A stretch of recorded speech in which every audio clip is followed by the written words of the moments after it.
सिद्धार्थनगर जिले से एक ऐसा सनसनीखेज मामला सामने आया है जिसने महिला सुरक्षा और महिला सशक्तिकरण के सरकारी दावों को कटघरे में खड़ा कर दिया है। डुमरियागंज थाना क्षेत्र की एक महिला ने स्थानीय पुलिस कर्मियों पर आर्थिक शोषण, मानसिक उत्पीड़न और छेड़छाड़ जैसे गंभीर आरोप लगाए हैं। पीड़िता की शिकायत सीधे पुलिस अधीक्षक सिद्धार्थनगर तक पहुंची है, लेकिन इतने गंभीर आरोपों के बावजूद अब तक कोई ठोस कार्रवाई न होना कई सवाल खड़े करता है। क्या मामला है? मामला ये है कि मैं और मेरी बहन बस्ती से सीधा गुजरात चले गए और गुजरात में मेरी बहन वहीं पर रुक गई और मैं वहाँ से मुंबई चली गई। मुंबई जाने के बाद मेरी माँ मेरी बहन को गुजरात गई लेने पुलिस वालों के साथ में। फिर उसके बाद में मेरे पास आई मुंबई आने के बाद वो हमको भी ली साथ में और लेकर आई। आने के बाद रूम लिया वहाँ पर रहने के लिए। तो जब मेरी मम्मी रूम में बैठी थी अकेले तो दरोगा जी वहाँ पर गए और उनके साथ छेड़छाड़ किए। हम देखे तो हमको बोले कि तुम यहाँ से जाओ, हम बात कर रहे हैं। उसके बाद वो चले गए, हम चले गए मतलब दूसरे कमरे में और वो वहीं पर बैठे रहे। और फिर उसके बाद वहाँ से निकले। फिर रास्ते भर में दरोगा जी ने मतलब डरा धमकाया और मेरी माँ को भी बहुत मतलब सताया और मेरी माँ रास्ते भर में रोते हुए आई। और यहाँ पे आने के बाद थाने पे उन्होंने कहा कि अगर तुम ऐसा ऐसा बयान नहीं दोगी तो तुमको जेल करवा देंगे। हाँ, मौर्या जी ने। और जब उन्होंने कहा कि तुमको जेल करवा देंगे तो उल्टा सीधा बयान करवाए हमारा। और फिर बयान करवाने के बाद बोले कि अगर तुम दोबारा बयान नहीं दोगी, बोलोगी कि मामा के यहाँ गए थे। फिर हमारा ज़बरदस्ती बयान करवाएं और अभी जब हम बयान देने के लिए जा रहे हैं तो फिर से वो मतलब यही सब कर रहे हैं। आपकी मम्मी ने अरविंद मौर्या जो पुलिस वाले हैं उनके ऊपर छेड़छाड़ का आरोप लगाया था एसपी से। इसमें आपके परिवार का बयान दर्ज कराने के लिए बोला गया था, तो क्या उसमें आपका बयान हुआ था? हम गए थे, बयान भी दे के आए हैं बासी में। बासी किसके यहाँ गए? सीओ साहब के यहाँ। और बयान में आपने क्या कहा था? बयान में हमने यही कहा था जो हुआ था और जो अभी आपको बताया है वही कहते हैं कि मेरी मम्मी के साथ छेड़छाड़ मेरे मम्मी के साथ छेड़छाड़ किए, हाथ पकड़ के बैठे थे और फिर कंधे पे हाथ रखे थे। हमने देखा, हम मम्मी बोल रही थी कि क्या कर रहे हैं आप, तो हमने भी जाके देखा तो बोले कि तुम जाओ यहाँ से, हम बात कर रहे हैं। उसके बाद में हम चले गए वहाँ से। क्या चाहते हैं आप? हम चाहते हैं कि मौर्या जी को उन्होंने जो किया है हम लोग के साथ उसकी सजा उनको मिले। डुमरियागंज थाना क्षेत्र की रहने वाली राजकुमारी ने पुलिस अधीक्षक को दिए गए प्रार्थना पत्र में बताया है कि 20 नवंबर 2025 को उनकी 2 बेटियां अचानक लापता हो गई थी। उन्होंने तत्काल इसकी सूचना डुमरियागंज थाने में दी, लेकिन आरोप है कि स्थानीय पुलिस ने प्रारंभिक स्तर पर मामले को गंभीरता से नहीं लिया और कोई प्रभावी कार्रवाई भी नहीं की। बाद में पुलिस अधीक्षक के हस्तक्षेप के बाद मोबाइल सर्विलांस के माध्यम से बेटियों की लोकेशन ट्रेस की गई। जांच में सामने आया कि एक बेटी गुजरात और दूसरी मुंबई में थी। इसके बाद पुलिस टीम के साथ पीड़िता को लंबी दूरी की यात्रा करनी पड़ी। पीड़िता का आरोप है कि बेटियों की बारामदगी के नाम पर इस पूरी यात्रा का सारा खर्च उससे ही वसूला गया है। आप स्क्रीन पर इसे देख सकते हैं।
होटल में ठहरने, खाने पीने और अन्य सभी खर्चे महिला को उठाने पड़े, जो सीधे तौर पर आर्थिक शोषण की श्रेणी में आता है।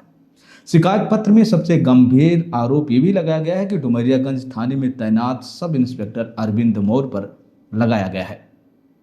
पीड़िता के अनुसार यात्रा के दौरान होटल में आरोपी दरोगा ने उसके साथ जोर जबरदस्ती करने का प्रयास किया। विरोध करने पर उसे रास्ते पर फर्जी मुकदमे में फंसाकर जेल भेजने की धमकी दी गई, जिससे वो मानसिक रूप से टूट गई।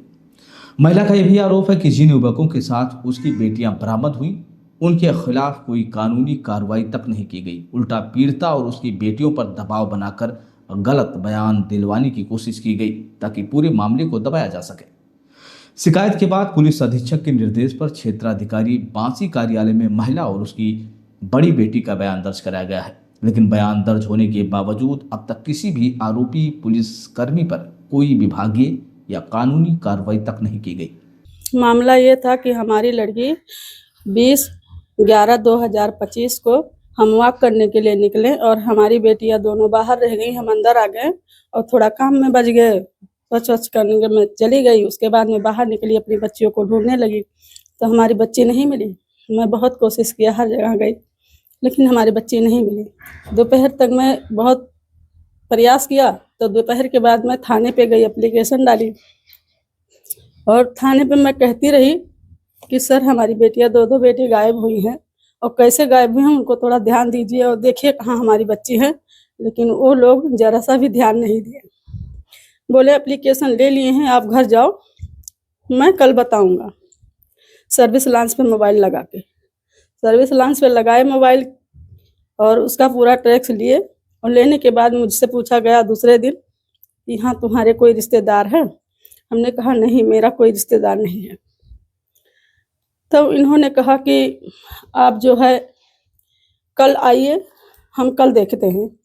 तो हमने कहा कि नहीं सर, आप पूरा बता दीजिए कि कहाँ है हमारी बच्ची को, जल्द से जल्द ढूंढिए, मेरा दिल नहीं मान रहा है, मेरे बेटी के साथ कुछ भी हो सकता है, आप ध्यान दीजिए। तो उन्होंने कहा कि हम कल बताएंगे। मैं चली आई। तीसरे दिन जब मैं गई तो कोई सुनवाई नहीं किया। फिर मैं कप्तान के पास गई। तीसरे दिन जब वहाँ से कप्तान साहब ने फ़ोन किए एसओ को, तो एसओ ने हमको फ़ोन करके बोला एक सिपाही के मोबाइल से कि आप वहाँ से आइए और हम आपका यहाँ दर्ज करते हैं रिपोर्ट और तुम्हारे साथ जो है पुलिस कांस्टेबल भेज रहे हैं। तो मैं जब वहाँ से आई तो मैं बोला कि मेरा यही गाड़ी है, मैं जो आई हूँ जिससे ये 25,000 रुपये तय हैं और इसी पर बैठकर चलिए। तो इन्होंने बोला कि नहीं, मैं इस पे नहीं जाएंगे, आप अल्टिका कार बुक करिए तब हम चलेंगे। तो 10 बजे रात को हम अल्टिका कार बुक किए 15 रुपया किलोमीटर के हिसाब से, जिसमें ये सब बैठे उस गाड़ी में और यहाँ से मुंबई का रवाना हुए। बोले अरविंद मौर्य, आदित्य यादव और नीलम यादव सिपाही, 3 लोग गाड़ी में बैठे और यहाँ से 10 बजे गाड़ी निकली। बम्बई को जो रवाना हुए तो अपना जहाँ गए वो कमरा लेते इधर से और गुजरात पहुँचे। बोले आपकी बच्ची गुजरात में है। हमने कहा चलो गुजरात लोकेशन टेस्ट करके जहाँ हमारी बच्ची वहाँ जा कर के इन्होंने पहुँचा और हमारी बेटी को राहुल भुरिया के साथ पकड़े और उस लड़के के साथ हमारी लड़की को लेकर फिर बम्बई को निकले। बोले बम्बई चलो, अब पहले सूरत चलो, मुझे कपड़ा खरीदाओ, आपकी लड़की मिल गई है। तब 18,000 नगद रास्ते में ही ले लिए और वहाँ जा कर के कपड़ा इन्होंने सूरत में खरीदे। बोले और पैसा दो। हमने कहा मेरे पास अब ऑनलाइन पैसा है। अरविंद मौर्य। तो हमने कहा कि अब मोबाइल में पैसा है वही मार सकते हैं। तो कपड़े के दुकान पे 2,700 कुछ रुपया फिर मांगे। तो हमारे दुकान पे तो वहाँ से कपड़ा वपड़ा खरीद के ले करके निकले। फिर बम्बई आए। हमारी बड़ी लड़की को अरबाज के साथ एक होटल से पकड़े, जबकि अरबाज को साथ में ले करके गाड़ी में बैठे। फिर गाड़ी से आए, बोले अब कमरा ले लो। तो हमने कहा चलो ठीक है। तो कहीं कमरा लेने से पहले ताज होटल देख लेते हैं, गेट ऑफ इंडिया देख लेते हैं। तब वो सब देख करके इन्होंने कमरा लिया, जहां हमने 2600 रुपया मारा। जब वहाँ सब बच्चियां नहाने गईं और नहाने के बाद और आदित्य यादव मुलजिम को ले करके नाश्ता करने चले गए और नाश्ता करने के बाद इन्होंने आए, तब तक कि अरविंद मौर्य हमारे साथ छेड़छाड़ के और हमारे साथ ज़बरदस्ती करने की कोशिश की। तब हमने जब वहाँ चिल्लघोहर मचाई तो हमारी बड़ी लड़की सुनी आवाज, तब कमरे के पास आई, बोली हमारी बेटे की क्या कर रहे हो, क्या कर रहे हो? तो कहे कुछ नहीं, आप अंदर मत आइए, चलिए बाहर निकलिए। हमारे लड़की को डांट फटकार के भगा दिए। फिर वहां से बोले अब यहाँ नहीं रहना है, चलो अब दूसरे जगह कमरा लेंगे। फिर वहां से गाड़ी निकली, शाम को कुछ दूर गाड़ी चली, उसके बाद में फिर इन्होंने कहा कमरा ले लीजिए, अब नहीं गाड़ी चलेगी। रात में इन्होंने कमरा लिया, जहां मैंने 3,000 रुपया कमरा का पैसा मारा। फिर बोले चलो अब होटल में खाना खा लेते हैं, तब आके आराम करते हैं। फिर गए हम, हमारे साथ होटल में खाना खाए और होटल का बिल हमने पे किया मोबाइल से। फिर वहां से गाड़ी निकली, बोले अब चलो जोहू चौपाटी घूमते हैं। फिर जोहू चौपाटी 2 बजे रात तक घूमे। 2 बजे रात को आए, फिर कमरे में गए, सोए और सुबह 9 बजे वहां से गाड़ी निकली। फिर रास्ते में आए, फिर क्या नाम है, इन्होंने एक अनजान चौराहे पे गाड़ी रोके, मुझे नहीं पता, और वहाँ जहाँ अरबाज के सब रात रिश्तेदार रहते थे और बहटलिया के बहुत सारे लोग रहते, वहाँ दरोगा के माध्यम से मुझे डरवाया गया और धमकाया गया कि अरबाज को छोड़ दीजिए, अरबाज यहाँ से चला जाए। हमने कहा क्यों? तो कहने लगे अरबाज की कोई गलती नहीं है, गलती आपकी लड़की का, आपकी लड़की क्यों आई, और आप ऐसा नहीं करोगे तो आपकी लड़की के ऊपर मुकदमा लिख देंगे, आपको फंसा देंगे। तो हमने कहा कि ऐसा क्यों कर रहे हो? तो कहने लगे आपकी लड़की 420 जेल भेज देंगे। वहाँ हम लोग डर गए, उनका कहना मान करके वहाँ अरबाज छोड़ दिया गया। फिर वहाँ से आए, बोले हमारे वहीं से अरबाज को छोड़ दिए और बोले चलो अब घर चलते हैं।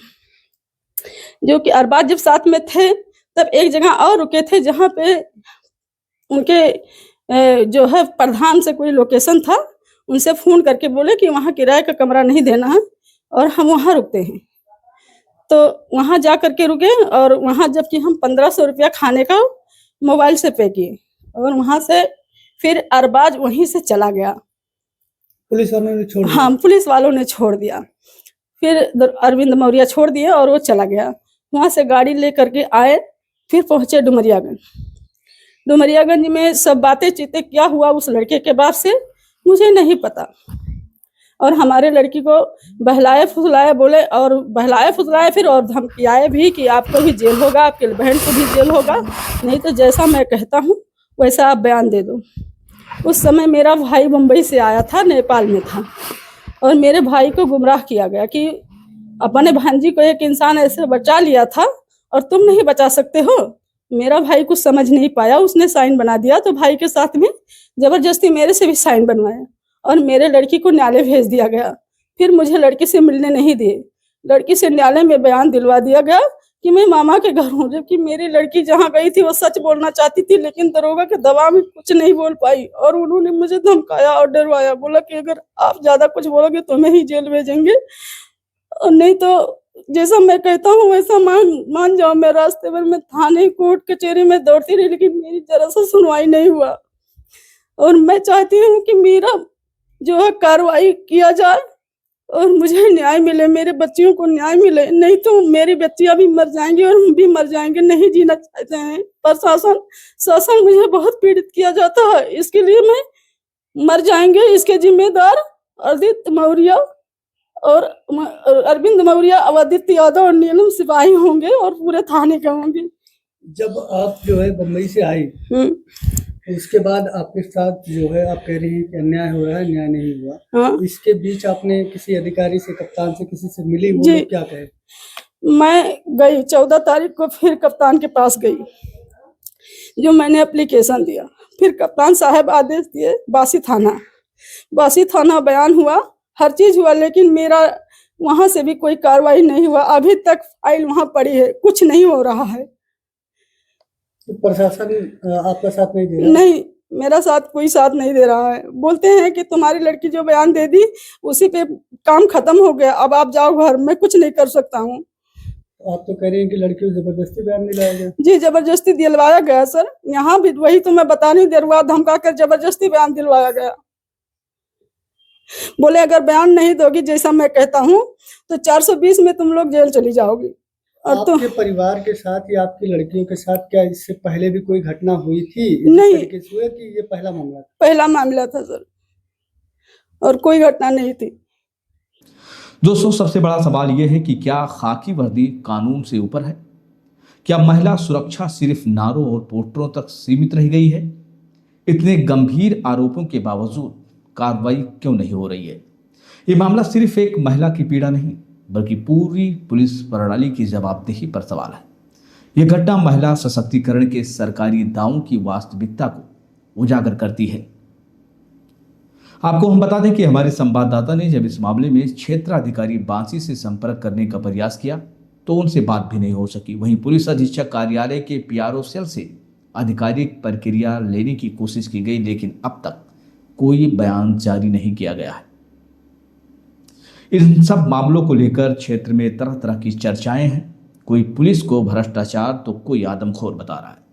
अब सबसे बड़ा सवाल यही है कि पुलिस प्रशासन इस मामले में सच्चाई कब सामने लाएगा और दोषी पुलिसकर्मियों पर कार्रवाई होगी या ये भी मामला ठंडी बस्ती में चला जाएगा। वैसे इस मामले में जब इतनी अफरा तफरी है तो पुलिस प्रशासन को कोई ना कोई जांच कमेटी बैठा देनी चाहिए।